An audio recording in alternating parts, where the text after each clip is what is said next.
Deep in the bayous of southern Louisiana, time seems to move more slowly.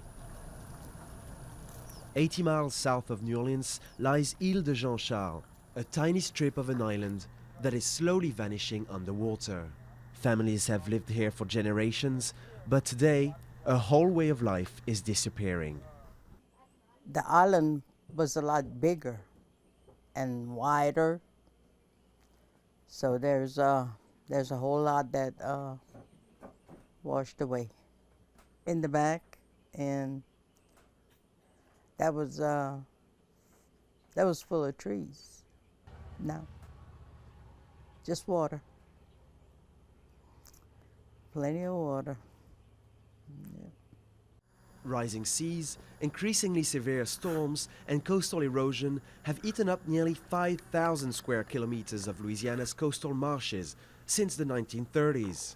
Katrina, Rita, Gustave, the area has borne the brunt of major storms, while canals carved out by oil and gas companies have quickened the pace of erosion. Today, a levee system is being built along the coast, but it will bypass Île de Jean-Charles after authorities deemed it not cost-effective. The first people to get flooded is us. And we keep falling through the cracks in the systems because it's not worth saving.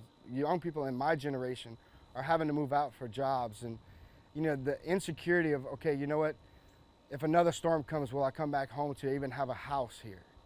Île de Jean-Charles has been home to several Native American tribes since the 1800s.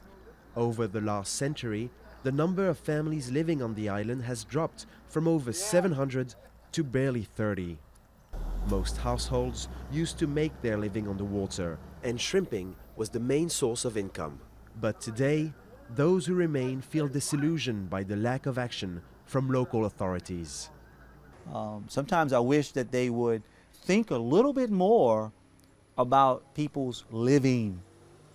Some of these guys depend on that shrimp that would pass in that front bayou, and it's not there anymore.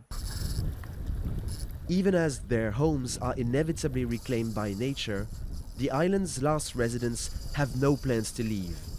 This tight-knit community hopes to fight to keep its traditions afloat, knowing very well its land might ultimately disappear.